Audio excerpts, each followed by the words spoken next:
दोस्तों, नीतीश कुमार स्पीकर की कुर्सी पर अड़ गए हैं। कैबिनेट मीटिंग में पहले ही उन्होंने अपनी नाराजगी जाहिर कर दी थी और सम्राट चौधरी अचानक अमित शाह से मिलने पहुंच गए हैं। क्या कुछ चल रहा है बिहार में? चंद्रकांत जी, अचानक सम्राट चौधरी पहुंचते हैं और नीतीश कुमार की नाराजगी को लेकर।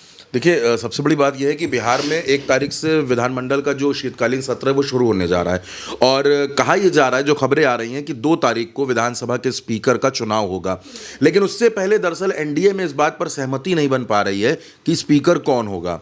नीतीश कुमार ये चाहते हैं कि क्योंकि गृह विभाग हमने दे दिया है, गृह विभाग बीजेपी के पास चला गया है, तो अब कम से कम जो स्पीकर की कुर्सी है, जो महत्वपूर्ण पद है, वो हमको मिलना चाहिए। इसको लेकर तमाम तरह की खबरें भी आ रही थी, नाराजगी भी सामने थी और लोग ये बताते हैं, जो पटना में तमाम राजनीतिक विश्लेषक हैं, जो पत्रकार हैं, उनका ये कहना है कि जब पहली कैबिनेट मीटिंग हुई तो उस कैबिनेट मीटिंग में भी ये मुद्दा उठ गया कि भाई विधानसभा का स्पीकर जो है वो अब जेडीयू का होना चाहिए, क्योंकि गृह विभाग मिल गया है बीजेपी को और भी बहुत से विभाग मिल गए हैं, तो ऐसे में विधानसभा स्पीकर की कुर्सी मिलनी चाहिए।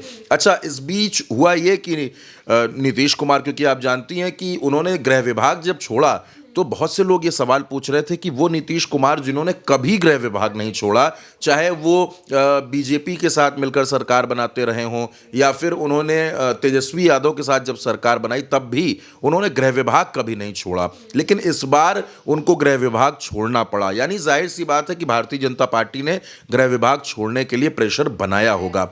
अब आज की तारीख में जो नंबर गेम है उसमें बीजेपी नीतीश से आगे है। बीजेपी के 89 विधायक हैं और नीतीश के 85 विधायक हैं। बहुत बड़ा फासला तो नहीं कह सकते, लेकिन हाँ, एक फासला ज़रूर है। दूसरी बात यह है कि चिराग पासवान पूरी तरीके से भारतीय जनता पार्टी के साथ हैं, उपेंद्र कुशवाहा, जीतन राम मांझी, ये सब साथ हैं। तो इस बात को नीतीश कुमार भी समझ रहे हैं कि अगर ऐसी कोई बात आएगी तो ये सब बीजेपी का साथ देंगे। इस वजह से नीतीश कुमार अब ये चाहते हैं कि स्पीकर उनका होना चाहिए। जब ये स्थिति नहीं बन पा रही है, नीतीश कुमार नहीं सहमत हो पा रहे थे, कोई रास्ता नहीं था, तो जो डिप्टी सीएम है सम्राट चौधरी, वो अचानक दिल्ली के लिए निकलते हैं और दिल्ली जा कर के वो अमित शाह से मुलाकात करते हैं। अमित शाह से उनकी मुलाकात की तस्वीरें भी सामने आई हैं और इसके बाद अमित शाह से उनकी जो चर्चा हुई, जो अखबारों में जो खबरें सामने आई, उसमें ये लिखा हुआ है कि बिहार को विकसित बनाना है, बिहार को नए रास्तों पर लेकर जाना है और इसके लिए सम्राट चौधरी के साथ मंथन हो रहा है। आप समझ सकती हैं, यानी मुख्यमंत्री तो नीतीश कुमार हैं, लेकिन सारा मंथन, सारी चीज़ें सम्राट चौधरी के साथ डिस्कस हो रही हैं। सम्राट चौधरी उत्तर प्रदेश का जो योगी मॉडल है उसको भी बिहार में लागू करना चाहते हैं। बुलडोज़र एक्शन शुरू हो गया है बिहार के अंदर। हम कई जगहों से ऐसी तस्वीरें सामने आ रही हैं। अब नीतीश कुमार इस बुलडोज़र एक्शन के साथ कितना कंफर्टेबल रहेंगे, ये भी एक बड़ा सवाल है, क्योंकि नीतीश कभी इस तरीके की कार्रवाई के पक्ष में नहीं रहे हैं। लेकिन बिहार में अब इस तरीके की कार्रवाइयाँ शुरू हो रही हैं। दूसरी तरफ स्पीकर की कुर्सी को लेकर सहमति नहीं बन पा रही है, तो सम्राट चौधरी उसका हल निकलवाने के लिए सीधे अमित शाह के पास पहुंचे हैं और अमित शाह से उन्होंने मुलाकात की है।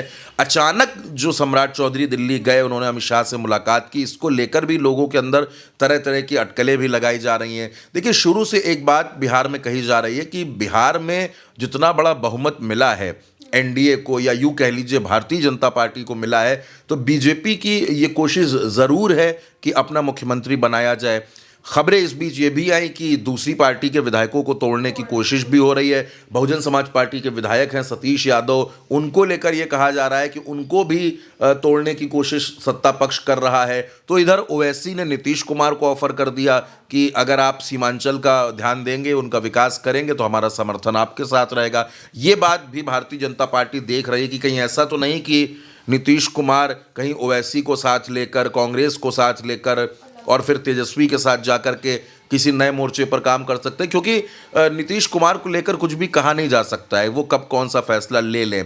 अब हर किसी की नज़र 2 तारीख पर है, जब स्पीकर का चुनाव होना है, जब स्पीकर का ऐलान होना है, और अगर उसमें नीतीश की नहीं चली, देखिए मैंने आपसे बार बार कहा और दर्शक भी इस बात को अच्छी तरीके से जानते हैं कि स्पीकर की कुर्सी सदन चलाने के लिए ही नहीं महत्वपूर्ण होती है, बाकी भी तमाम चीज़ें होती हैं जिसके लिए स्पीकर की कुर्सी बड़ी इंपॉर्टेंट हो जाती है। और आप देखिए, पिछली बार जो सरकार थी उसमें स्पीकर की कुर्सी बीजेपी ने अपने पास रखी थी, लेकिन इस बार क्योंकि नीतीश कुमार गृह विभाग छोड़ चुके हैं, इसलिए नीतीश कुमार ये चाहते हैं कि कम से कम एक हैंड उनका मजबूत होना चाहिए। ऐसे तो नीतीश कुमार सिर्फ नाम के मुख्यमंत्री रह जाएंगे और इसी वजह से उनकी नाराजगी है। अब दिल्ली दरबार जब इसमें दखल देगा तब इसका क्या हल निकलेगा, और अगर स्पीकर की कुर्सी नीतीश से छिनती है तो उनका रुख क्या रहने वाला है, ये अभी देखना बाकी है। तो देखिए, नीतीश कुमार की जो नाराजगी है बेशक दिल्ली तक पहुंच चुकी है और खुद सम्राट चौधरी सारी चीजें देख रहे हैं। लगातार वो अब अमित शाह से अब मिलने पहुंच गए हैं, बातचीत पे जोर दे रहे हैं कि कैसे नीतीश कुमार को मनाया जाए, समझाया जाए। तो आगे के जो अपडेट्स रहेंगे वो हम आपको देते रहेंगे। आप बने रहिए उल्टा चश्मा यूसी के साथ। शुक्रिया।